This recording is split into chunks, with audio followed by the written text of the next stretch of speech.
I'm Megan, 28, female. I live in a small apartment downtown, a place I earned with my own two hands, working as a physical therapist. It's quiet, organized, and a world away from the chaotic, judgmental home I grew up in. For 5 years, my family has pretended I don't exist, all because I refuse to let them ruin my future for their pride. I thought I had made peace with that silence, but I was about to find out that sometimes the quietest moments are just the calm before the storm, and that the person you become when no one is watching is your greatest weapon. Before this story unfolds, I'd love to connect with you. Please let me know in the comments where you're watching from and what time it is in your corner of the world. It's amazing to see how far these stories can travel. The silence from my family wasn't a sudden event. It was a slow, creeping frost that started 5 years ago. It began with missed calls, then unanswered texts, and finally, the deafening quiet of a phone that never rang on my birthday. I'm a physical therapist, a profession built on helping people heal, on patience and careful movement. It's ironic, then, that my own family was the source of a wound so deep no amount of therapy could fix it. Our family, the Hayes family, was built on the shaky foundation of my father's obsession with appearances. David Hayes, a wealth management advisor, believed that success wasn't something you felt, it was something you displayed. He and my brother, Mark, were cut from the same cloth. Mark, 4 years my senior, followed my father's blueprint to the letter. He went to the right law school, joined the right firm, and married the right woman, Jessica, an event planner who treated life like one of her perfectly curated parties where anything out of place was swiftly removed. I was the thing that was out of place. I didn't want to be a lawyer or a banker. I wanted to help people in a tangible way. When I chose to study physical therapy, my father called it a blue-collar hobby and not a career. Mark smirked and said I'd be lucky to afford rent. They saw my compassion as a weakness, my independence as an insult. The silence became absolute after the incident with my grandfather's inheritance. He had left me a modest sum, enough to pay off my student loans and put a down payment on a small clinic of my own someday. It was my seed for the future, a future I wanted to build myself. My father and Mark saw it differently. They saw it as capital. They had a once, in a lifetime, investment opportunity, a high-risk tech startup they were sure would make them millions. They didn't ask for my money, they demanded it. They called it my family contribution. I remember the night clearly. We were in my father's study, the air thick with the smell of leather and condescension. Mark laid out the prospectus, talking about IPO and leveraged buyouts, with a feverish gleam in his eyes. My father stood by the fireplace, arms crossed, nodding as if his son were a general planning a battle. When they finished, they looked at me, expecting me to sign the papers they'd already drawn up. I said no. I explained that my grandfather gave me that money for security, for a dream they didn't share. My father's face hardened. Security is with this family, he said, his voice dangerously low, and you are either with this family or you are against it. Mark was less poetic. Don't be stupid, Megan. This is your one chance to actually be worth something. Don't throw it away to play with massage tables. The fight was brutal. They called me selfish, ungrateful, and foolish. Jessica, who was there for dinner, watched with a cool detachment, occasionally adding a quiet, they just want what's best for you. By the end of the night, I was given an ultimatum. Sign the papers or walk out and never expect another thing from them.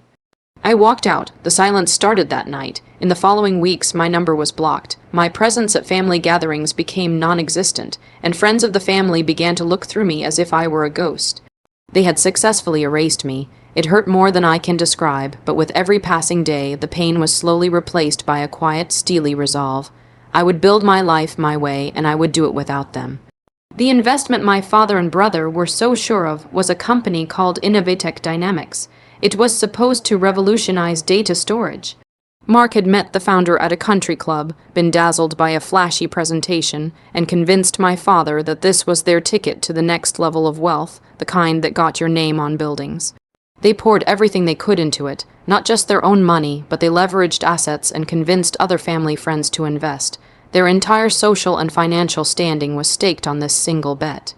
My refusal to contribute wasn't just about the money. It was about the principle. My grandfather, a quiet, humble carpenter, had always told me, Megan, never build your house on someone else's land. He meant it literally and figuratively. He believed in tangible assets, in hard work you could see and touch. That inheritance was his legacy of that belief, and I couldn't bear to see it gambled away on a digital promise. When I refused them, it wasn't just an act of defiance. In their eyes, it was a vote of no confidence. I had publicly, within the tiny, insulated world of our family, declared that I didn't believe in my father's and brother's judgment. For men whose entire identities were built on being seen as infallible leaders, this was the ultimate betrayal. My father's pride was a fragile, crystalline thing. My refusal shattered it. In the first year after I was cut off, I struggled. I worked 2 jobs to make ends meet while finishing my certifications. I lived in a tiny studio apartment with a leaky faucet and neighbors who fought at 3 a.m. There were nights I cried myself to sleep, clutching the worn letter from my grandfather that came with his check, reading his words over and over. "Build something that lasts, my girl." Meanwhile, I'd hear whispers through the grapevine, old high school friends who still talked to both sides. For a while, Innovatech was the talk of the town. Mark bought a new car. Jessica posted photos from a lavish trip to Italy. They were celebrating their future millions. They made sure people knew that I had missed the boat, that I was the family fool. Then, about 18 months after the big fight, Innovatech Dynamics imploded. It was a spectacular failure. The revolutionary technology was smoke and mirrors, the founder a charismatic fraud. The company declared bankruptcy, and the investors lost everything they had put in. My father and Mark weren't just embarrassed, they were financially crippled. They had to sell their second home. Mark's promotion was put on hold indefinitely. The shame was immense, and their anger, their humiliation, needed a target. That target became me. The story they spun was a masterpiece of self-deception. It wasn't their poor judgment that caused the loss, it was my fault. They claimed my refusal to invest created a domino effect of doubt. That if the family had presented a united front, they could have secured more powerful majority investors who would have somehow saved the company. It was absurd, a lie so thin it was transparent, but it was the story they told to save face. I was the scapegoat, the reason for their failure. The silence that had been cold and passive before now became hot and active. They didn't just ignore me, they actively poisoned my name to anyone who would listen. They had lost their investment, and in the process, they had finalized the act of losing me completely. Life moves on, even when you're carrying wounds. In the 3 years following the Innovatech disaster, I built my life from the ground up. I got a job at one of the city's top sports medicine clinics, working with athletes and trauma patients. I was good at what I did. I found a sense of purpose in helping people rebuild their strength piece by piece. I made new friends, found a community outside the toxic bubble I was raised in, and slowly, the ache of my family's rejection began to dull. It was still there, a scar that tingled on cold days, but it no longer dictated my every move. I never reached out to them. What would I say? Sorry your gamble failed, and you blamed me for it. My pride had become as solid as theirs, but it was built on my own achievements, not on a name or bank account. I learned about my brother's ceremony the way the rest of the world did, through a press release. I was scrolling through a local business journal online during my lunch break, looking for news on a medical tech company, when a headline caught my eye. Mark Hayes to receive Civic Leader of the Year award from the Commerce Alliance. I clicked on it, my heart doing a strange, stuttering beat. There was a picture of Mark, smiling his polished corporate smile. The article detailed his tireless pro bono work, and his role in founding a new mentorship program for underprivileged youth. It was all a carefully constructed PR campaign, of course. Mark's firm was likely paying a hefty sum for this award, to boost his profile for his partnership bid. The ceremony was a black-tie gala at the city's most exclusive hotel. The article listed the event's sponsors and the keynote speaker, the guest of honor who would be presenting Mark with his award. My eyes scanned the name, and I felt the air leave my lungs. The guest of honor was Admiral Jonathan Hayes, retired. Admiral Hayes. He was one of my patients, not just any patient, but the one I had spent the better part of the last year working with.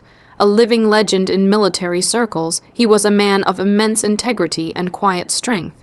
He had come to me after a severe spinal injury from a helicopter accident threatened to leave him unable to walk.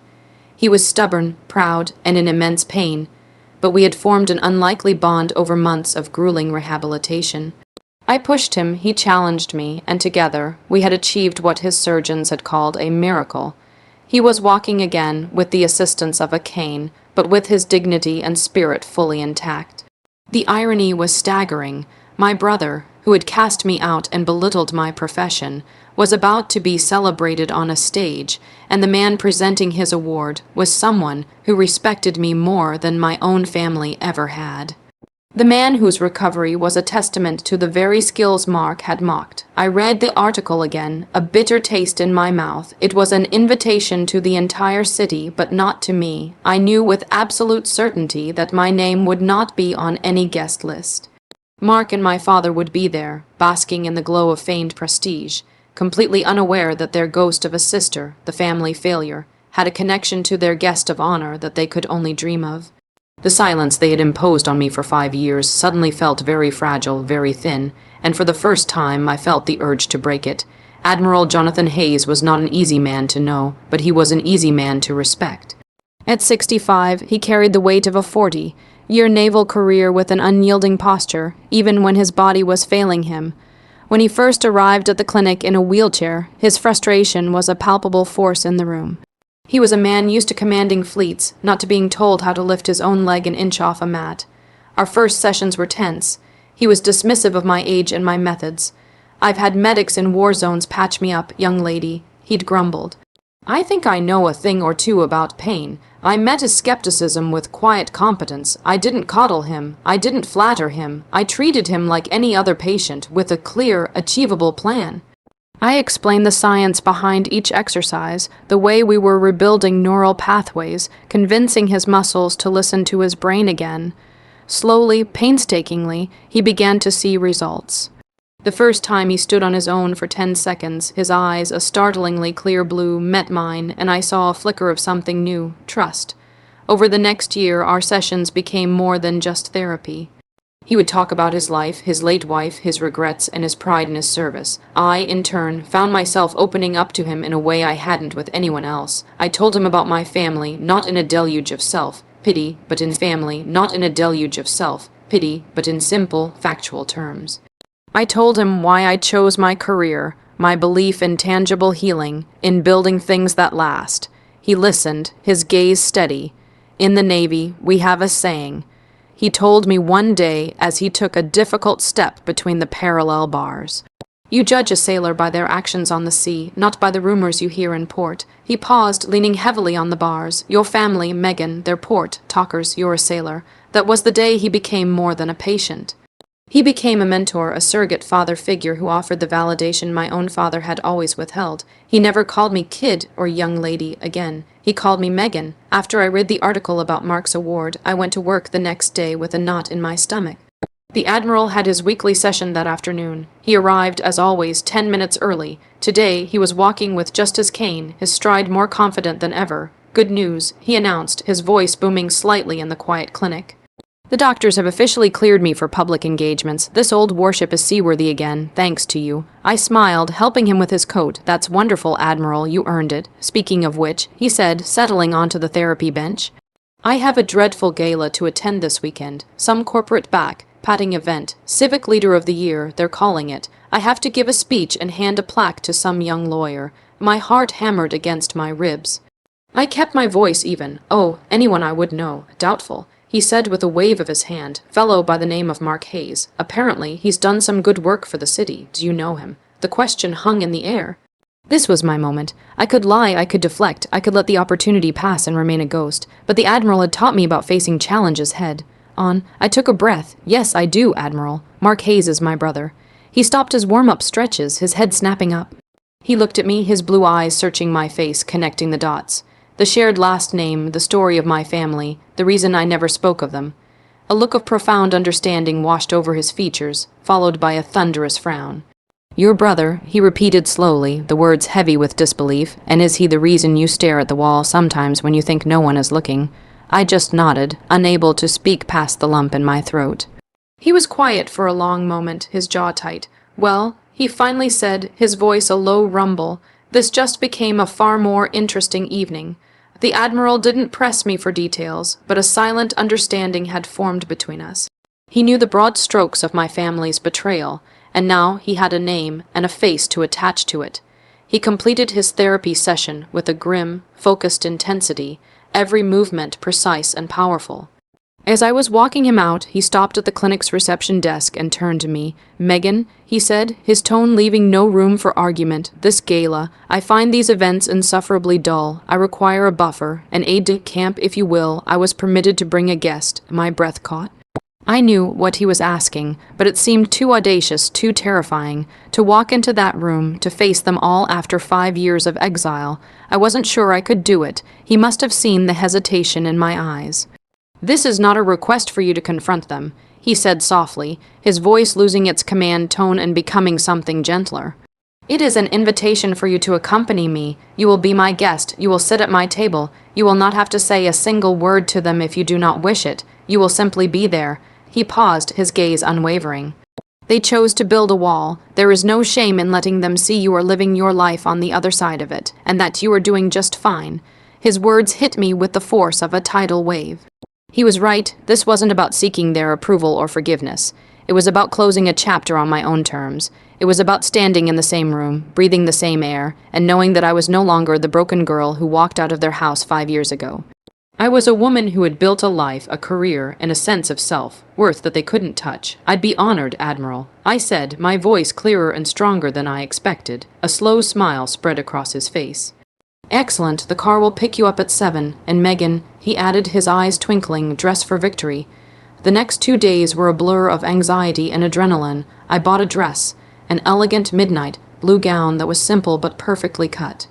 It was the most expensive piece of clothing I had ever owned, purchased with money I had earned. It felt like armor. On the night of the gala, I was a nervous wreck. I did my hair and makeup a dozen times, my hands shaking. What was I doing? Was this a mistake? Was I just setting myself up for more pain? But when the black town car pulled up precisely at 7 p.m., and a driver opened the door for me, a strange sense of calm settled over me. The Admiral was already inside, dressed in his formal service uniform, adorned with medals that glittered in the dim light. He looked every bit the legend he was. He smiled warmly as I slid in beside him. "You look magnificent, Megan, truly. You don't look so bad yourself, Admiral," I replied, my voice light. During the ride, he didn't mention my family. Instead, he told me stories about his first commission, about a mischievous prank he pulled on a superior officer. He made me laugh, putting me at ease. As we pulled up to the hotel's grand entrance, he placed a reassuring hand on my arm. "Ready for inspection?" he asked. I took a deep breath, the woman in the reflection of the car window looking back at me, poised and confident. She didn't look like a ghost at all. "Ready, sir," I said. The ballroom was a sea of black ties and glittering gowns. Chandeliers dripped light onto tables laden with crystal and silver. A string quartet played softly in the corner. It was the exact kind of suffocating, high-society event my parents adored. My father, David, loved to be seen in these rooms, shaking hands and making connections. Mark used them as a ladder, each step a carefully calculated move toward partnership. The Admiral gave the attendant his name, and a hushed sense of importance rippled through the reception area. The event organizer, a flustered woman with a clipboard, rushed over, her face a mask of professional panic. "Admiral Hayes, an absolute honor, sir. We have you at the head table, of course." She gestured grandly toward the stage. "Excellent," the Admiral said, his voice carrying easily over the chatter. He then gestured to me. "My guest, MS Hayes, will be joining me." The organizer blinked, glancing from the Admiral to me, her professional smile faltering for a second. "Of course, Admiral. MS Hayes." She likely assumed I was a relative, a niece or a daughter. The irony was a private, delicious joke. As we were escorted toward the front of the room, I felt hundreds of eyes on us. I kept my chin high, my focus straight ahead, my arm linked loosely with the Admiral's. Then I saw them. My family was standing near the head table, holding court. My father was laughing loudly at something another man in a tuxedo had said. Jessica, my sister-in-law, looked regal in a silver dress, a champagne flute held perfectly in her hand. And there was Mark, my brother, the man of the hour, looking proud and smug. Jessica saw us first. Her smile froze, the glass in her hand tilting precariously. Her eyes widened, first in confusion, then in utter disbelief. She nudged Mark, her movement sharp and frantic. Mark turned, his practiced socialite smile ready, and then his eyes landed on me. The color drained from his face. He looked as if he had seen a ghost. His gaze flickered from me to the decorated Admiral on my arm and back again. The confident lawyer, the civic leader of the year, was suddenly a stammering, confused boy. My father noticed his son's change in demeanor and followed his gaze. His reaction was even more profound. The jovial mask dropped, replaced by a deep, thunderous scowl. His face, which I had last seen contorted in anger 5 years ago, now looked pale with shock and fury. He started to take a step toward us, his mouth opening as if to speak, but he stopped himself, clearly realizing the scene it would create. We had reached the table. The Admiral, pretending not to notice the silent, high-stakes drama unfolding, pulled out a chair for me. As I sat, our eyes met across the table. Mark, my father, and Jessica were all staring at me, their expressions a mixture of horror and outrage. Mark, recovering slightly, took a hesitant step forward. He plastered on a weak, unconvincing smile. He was clearly desperate for the Admiral's favor and utterly bewildered by my presence. "Admiral Hayes," he began, his voice strained, "it's an honor. I wasn't aware you knew my sister." The word sister sounded foreign and strange coming from his lips. The Admiral looked from Mark to me, a glint of steel in his eyes. He gave a slow, deliberate smile that did not reach them. "Your sister," he said, his voice dangerously smooth. "Mr. Hayes, I'm afraid you are mistaken. This is Megan Hayes, the finest physical therapist in this city. She is the woman single-handedly responsible for me being able to stand here tonight instead of sitting in a wheelchair." He paused, letting the words sink in, his gaze sweeping over my stunned family. I, however, was not aware that she had a brother. The dismissal was absolute. It was a clean, precise strike, delivered with the skill of a master swordsman. He then turned his back on Mark completely, addressing the flustered organizer. "I believe the ceremony is about to begin." Mark was left standing there, speechless, his face burning with a humiliation so profound it was almost visible. He had been publicly corrected and dismissed by his own guest of honor. My father looked like he might explode. Jessica looked like she wanted the floor to swallow her whole. They had built their world on a foundation of appearances, and I, the ghost they had tried to erase, had just arrived with the man holding the hammer. Sitting at that head table was one of the most surreal experiences of my life. My family was just a few feet away, forced to maintain pleasant expressions for the public while internally combusting. They shot furious, panicked glances at me throughout the dinner, but I refused to meet their eyes. I focused on the Admiral, on the people at our table who spoke to me with interest and respect, asking about my work and my clinic.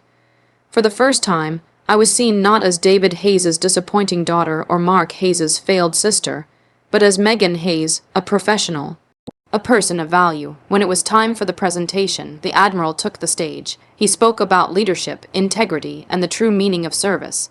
Then he turned to the award. "Tonight, we are here to honor Mr. Mark Hayes for his civic contributions," the Admiral said, his voice resonating through the microphone. He spoke the pre-written lines with professional detachment. He mentioned the mentorship program and the pro bono hours. Then he went off script. "True leadership," he continued, his eyes scanning the crowd before landing briefly on me, "is not about public accolades or plaques on a wall. It is about character. It's about how you treat people when no one is watching. It is about recognizing the strength and value in others, especially when it is not convenient. For you, that is the foundation upon which all true success is built." He called Mark to the stage. My brother walked up, his earlier confidence completely gone. He looked small and pale under the bright lights. As the Admiral handed him the heavy glass plaque, Mark tried to lean in and say something, probably a desperate attempt at an explanation. The Admiral gave him a firm, dismissive handshake and stepped back, offering a polite but icy round of applause. The message was clear. The formalities were over. I didn't stay for the rest of the night. After the Admiral's speech, during the ensuing applause, I quietly excused myself. As I stood, he gave me a subtle, approving nod. My work was done. I didn't need to see the fallout. I didn't need an apology. Their public humiliation was not my victory. My victory was the calm I felt as I walked out of that ballroom alone, my head held high. My victory was knowing that I didn't need their world anymore. As I waited for my taxi outside, a voice called my name. It was Mark. He had run out after me, his face a mess of anger and confusion. "What was that, Megan?" he hissed, keeping his voice low. "What kind of game are you playing? You embarrassed me. You embarrassed Dad." I looked at him, at the brother who had cut me out of his life without a second thought, and I felt nothing but a distant pity. The anger I had held onto for so long had vanished, replaced by a profound sense of peace. "I wasn't playing a game, Mark," I said, my voice steady. "I was living my life. I was at my friend's side, just as he has been at mine. You're the one who is playing a game, pretending to be a civic leader while you treat your own sister like she's dead." He had no reply. My taxi pulled up to the curb. "I hope the award makes you happy, Mark." "I truly do," I said, getting into the car. "You and Dad invested in a company that built nothing. I invested in myself. It seems my return was better." As the car pulled away, I saw him standing on the curb under the hotel's bright lights, the glass plaque in his hand looking less like a trophy and more like a heavy weight. I didn't look back again. I was saluting my future, a future built not on their broken foundation, but on a bedrock of my own making, and it was strong enough to hold anything.